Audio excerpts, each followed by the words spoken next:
बेंगलुरु एक ऐसा शहर जहां पुराना इतिहास और नया जमाना दोनों का रंग देखने को मिलता है। हरे भरे पार्क और पेड़ों से सजी सड़कों की वजह से इसे गार्डन सिटी कहते हैं। लेकिन ये इंडिया का सिलिकॉन प्लेटो भी है, टेक्नोलॉजी और नए बिजनेस का GRH। ये दोनों पहलू बेंगलुरु की पहचान है, जो बताते हैं कि ये शहर हमेशा बदलता और आगे बढ़ता रहता है। एक छोटे से किलेबंद शहर से शुरू होकर बेंगलुरु आज एक बड़ा और जीवंत शहर बन गया है। इसकी कहानी वक्त के पन्नों में दर्ज है। ये बेंगलुरु की अनकही कहानी है, इसके शानदार अतीत और उज्जवल भविष्य की एक झलक। ये राजाओं और विजेताओं की कहानी है, बगीचों और ग्रेनाइट पत्थरों की कहानी है, बैलगाड़ियों और सॉफ्टवेयर जायंट्स की कहानी है। ये कहानी खुद इंडिया का सार दिखाती है, परंपरा और आधुनिकता का मेल, चुनौतियों और जीत का संगम। जब कंक्रीट के जंगल और सॉफ्टवेयर पार्क नहीं थे, तब बेंगलुरु की धरती समय के साथ चुपचाप देखती रही। खुदाई में मिले अवशेष बताते हैं कि यहां प्रागैतिहासिक काल में भी लोग रहते थे। पाषाण युग के औजार, मिट्टी के बर्तनों के टुकड़े और डेक्कन प्लेटों पर बिखरे मेगालिथिक स्ट्रक्चर्स ये सबूत हैं कि यहां बहुत पहले इंसानों ने घर बसाए थे। हजारों साल पुराने ये अवशेष बताते हैं कि यहां कैसे लोग रहते थे, जो इस धरती को अपना घर कहते थे। यहां डॉल्मेन्स भी मिले हैं, जो पत्थरों से बने पुराने कब्रिस्तान होते थे। इनसे पता चलता है कि यहां एक व्यवस्थित समाज रहा होगा, जिनके अपने रीति रिवाज और मान्यताएं रही होंगी। ये सब बताते हैं कि यहाँ का इतिहास कितना पुराना है और कैसे पीढ़ियों ने यहाँ रहकर प्रकृति के साथ तालमेल बिठाकर अपनी कहानियां सिर्फ कागजों पर नहीं, बल्कि भी की डिजाइन पर ये भी छोड़ी हैं।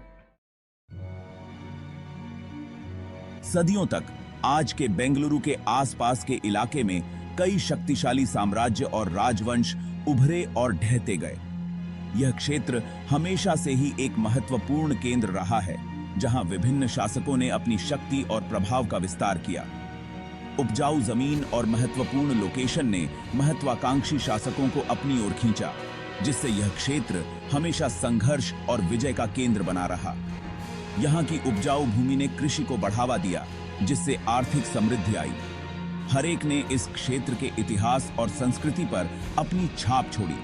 उनके द्वारा बनाए गए स्मारक और त्योहार आज भी इस क्षेत्र की समृद्ध सांस्कृतिक धरोहर का हिस्सा हैं। 3री शताब्दी ईसा पूर्व में सम्राट अशोक के शासनकाल में मौर्य साम्राज्य ने दक्षिण भारत के कुछ हिस्सों पर अपना प्रभाव फैलाया, जिससे बौद्ध धर्म के सिद्धांत और शासन की एक केंद्रीकृत प्रणाली आई। अशोक के शिलालेख आज भी उनके शासन की गवाही देते हैं, जिससे बौद्ध धर्म के सिद्धांत और शासन की एक केंद्रीकृत प्रणाली आई। बौद्ध धर्म के प्रचार प्रसार ने इस क्षेत्र की धार्मिक और सांस्कृतिक धारा को गहराई से प्रभावित किया।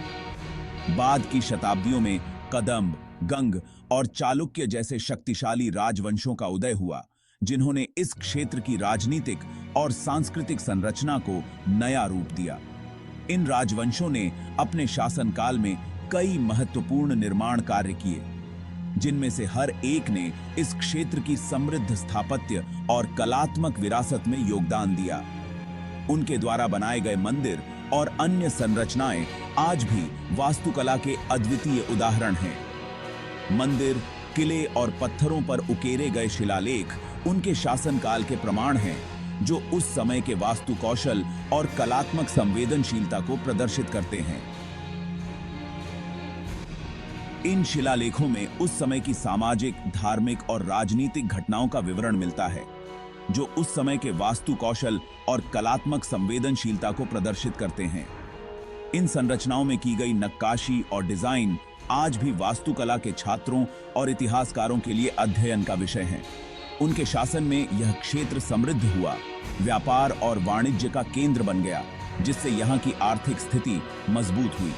व्यापार मार्गों ने इस क्षेत्र को अन्य हिस्सों से जोड़ा और सांस्कृतिक आदान प्रदान को बढ़ावा दिया, और इसकी सांस्कृतिक पहचान विभिन्न परंपराओं के मिलन से और समृद्ध हुई। यहाँ के नृत्य, संगीत और कला ने विभिन्न संस्कृतियों का संगम देखा, जिससे एक अनूठी सांस्कृतिक धरोहर का निर्माण हुआ।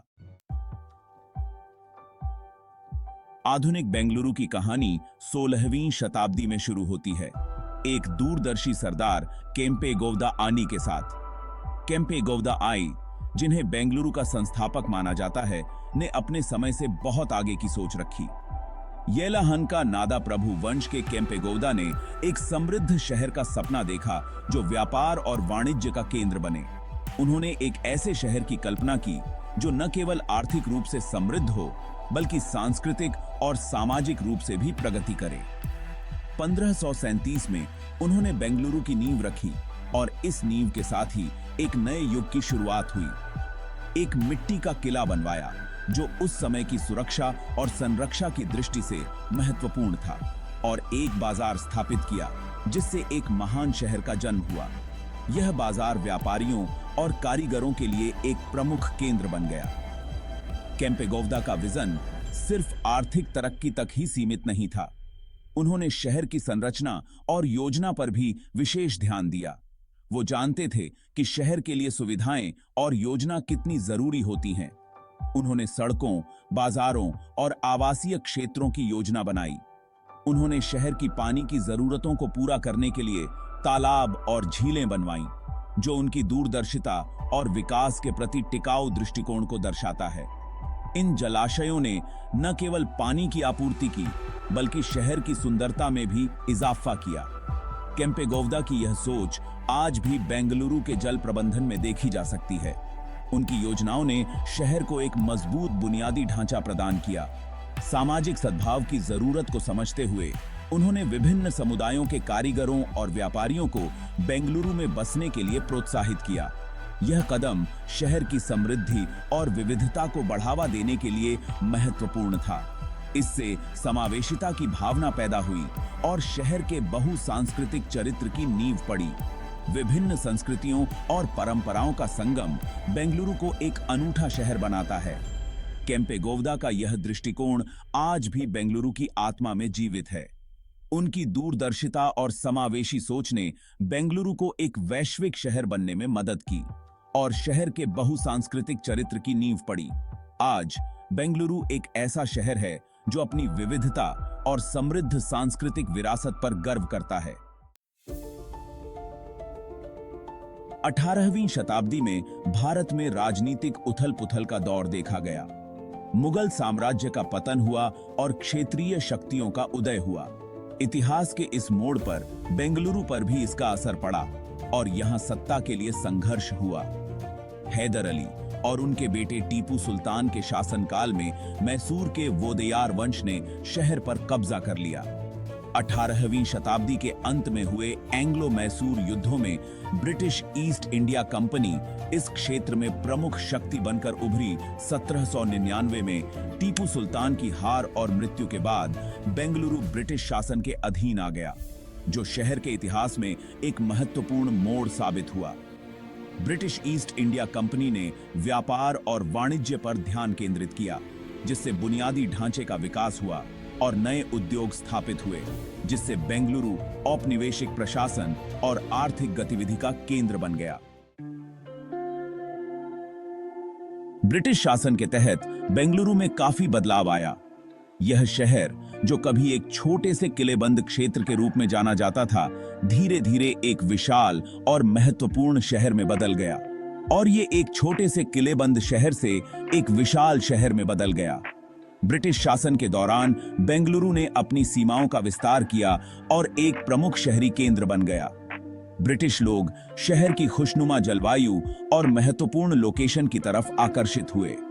उन्होंने यहां अपने प्रशासनिक और सैन्य ठिकाने स्थापित किए, जिससे शहर का महत्व और भी बढ़ गया, और उन्होंने यहां अपनी छावनी स्थापित की, जिससे आबादी में तेजी से वृद्धि हुई। ब्रिटिश अधिकारियों और सैनिकों की उपस्थिति ने शहर के सामाजिक और आर्थिक ढांचे को भी प्रभावित किया, जिससे आबादी में तेजी से वृद्धि हुई। नए निवासियों और व्यापारियों के आगमन ने बेंगलुरु को एक जीवंत और विविधतापूर्ण शहर बना दिया। और नागरिक और सैन्य क्षेत्रों का विकास हुआ। शहर के विभिन्न हिस्सों में नए बाजार, आवासीय क्षेत्र और सैन्य ठिकाने स्थापित किए गए। बेंगलुरु में ब्रिटिश राज की सबसे स्थायी विरासतों में से एक है शहर का हरे भरे हरियाली से भरा होना। ब्रिटिश अधिकारियों ने शहर के सौंदर्यीकरण और हरियाली को बढ़ावा देने के लिए कई पहल की। शहर का हरे भरे हरियाली से भरा होना। अपने अनेक पार्कों और उद्यानों के लिए प्रसिद्ध बेंगलुरु को गार्डन सिटी का उपनाम मिला। अपने अनेक पार्कों और उद्यानों के लिए प्रसिद्ध बेंगलुरु को गार्डन सिटी का उपनाम मिला। इन पार्कों और उद्यानों ने शहर के निवासियों को एक शांत और सुकून भरा वातावरण प्रदान किया। बेंगलुरु को गार्डन सिटी का उपनाम मिला। शहर के विभिन्न हिस्सों में स्थापित किए गए उद्यान और पार्क आज भी बेंगलुरु की पहचान का हिस्सा हैं। लाल बाग बॉटनिकल गार्डन के अधीक्षक जॉन कैमरन जैसे दूरदर्शी लोगों के प्रयासों ने बेंगलुरु को एक हरे भरे नखलिस्तान में बदलने में महत्वपूर्ण भूमिका निभाई। जॉन कैमरन जैसे दूरदर्शी लोगों के प्रयासों ने बेंगलुरु को एक हरे भरे नखलिस्तान में बदलने में महत्वपूर्ण भूमिका निभाई। उनके नेतृत्व में लाल बाग बॉटनिकल गार्डन ने शहर के हरित क्षेत्र को और भी समृद्ध किया। बेंगलुरु को एक हरे भरे नखलिस्तान में बदलने में महत्वपूर्ण भूमिका निभाई। इस अवधि में भारतीय राष्ट्रवाद का भी उदय हुआ। बेंगलुरु बौद्धिक चर्चा और राजनीतिक गतिविधि का केंद्र बन गया। महात्मा गांधी सहित भारतीय स्वतंत्रता आंदोलन से जुड़ी प्रमुख हस्तियां शहर में आईं। बेंगलुरु बौद्धिक चर्चा और राजनीतिक गतिविधि का केंद्र बन गया। महात्मा गांधी सहित भारतीय स्वतंत्रता आंदोलन से जुड़ी प्रमुख हस्तियां शहर में आईं। इन नेताओं ने शहर के निवासियों को स्वतंत्रता की लड़ाई में शामिल होने के लिए प्रेरित किया। महात्मा गांधी सहित भारतीय स्वतंत्रता आंदोलन से जुड़ी प्रमुख हस्तियां शहर में आईं और अपने निवासियों को स्वतंत्रता की लड़ाई में शामिल होने के लिए प्रेरित किया। बेंगलुरु के लोग स्वतंत्रता संग्राम में सक्रिय रूप से भाग लेने लगे और अपने निवासियों को स्वतंत्रता की लड़ाई में शामिल होने के लिए प्रेरित किया। शहर में रैलियों, विरोध प्रदर्शनों और अन्य राजनीतिक गतिविधियों का आयोजन किया गया, जिसने बेंगलुरु को स्वतंत्रता आंदोलन का एक महत्वपूर्ण केंद्र बना दिया।